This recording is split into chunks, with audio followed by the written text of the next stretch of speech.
खुदा गैर कौमों को भी ज़िंदगी के लिए तौबा की तौफीक अता करता है। आज के लिए हमारी पहली तिलावत रसूलों के अमाल उसका 11वां बाब पहली ता 18वीं आयत मुकस्सा तक।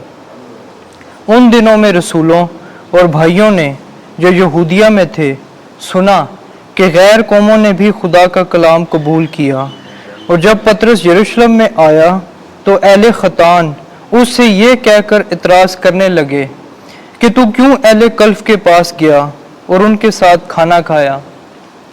तब पतरस ने शुरू करके तरतीब से उन्हें बयान किया कि मैं याफा के शहर में दुआ कर रहा था और वजद में आकर एक रोया देखी कि एक बासन बड़ी चादर जैसा जिसके चारों कोने आसमान से लटकते थे उतर कर मुझ तक आया।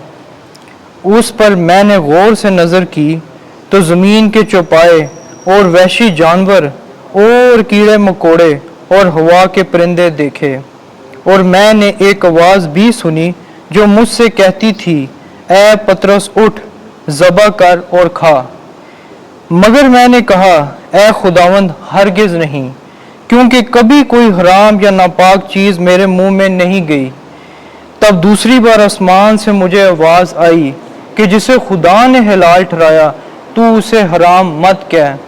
ये 3 बार हुआ, फिर सब कुछ आसमान की तरफ उठा लिया गया, और देखो उसी दम 3 आदमी जो कैसरिया से मेरे पास भेजे गए थे उस घर के पास आ खड़े हुए जिसमें हम थे, और रूह ने मुझसे कहा कि तू बेखटके उनके साथ चला जा, और ये 6 भाई भी मेरे साथ हो लिए।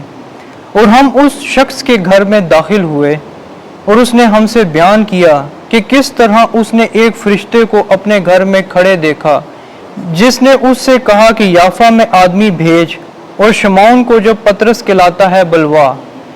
वो तुझसे वो बातें कहेगा जिनसे तू और तेरा सारा घराना निजात पाएगा। जब मैं कलाम करने लगा तो उन पर रूह कुदस उसी तरह नाजिल हुआ जिस तरह शुरू में हम पर हुआ था। तब मुझे खुदाउन की वो बात याद आई जो उसने कही थी कि यूहन्ना ने तो पानी से बपतिस्मा दिया, मगर तुम रूह कुदस से बपतिस्मा पाओगे। बस जब कि खुदा ने उनको भी वैसी नेमत दी जैसी हमको जो खुदावंद यीशु मसीह पर ईमान लाए, तो मैं कौन हूँ कि खुदा को रोक सकता। वो ये सुनकर खामोश रहे और खुदा की तमजीद करके कहने लगे कि भला शक और शुबा खुदा ने गैर कौमों को भी जिंदगी के लिए तौबा की तौफीक अता फरमाई। पाकलाम के पढ़े और सोने जाने पर खुदा की बरकत हो। ज़बूर 42 जमाती जवाब हालेलुया। जिस तरह हरनी पानी की नदियों की ख्वाह होती है, वैसे ही आए खुदा मेरी जान तेरी मुश्ताक है। जमाती जवाब हालेलुया।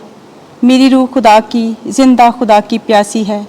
मैं कब जाऊं और खुदा के रूबरू हाजिर हूँ। जमाती जवाब हालेलुया।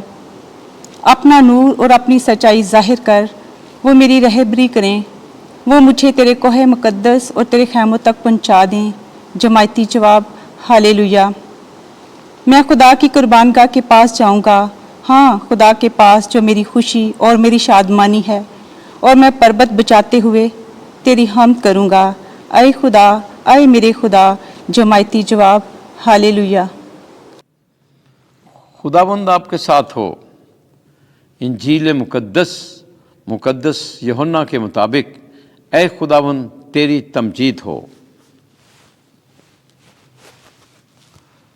10वां बाब पहली आयत से 10वीं आयत तक।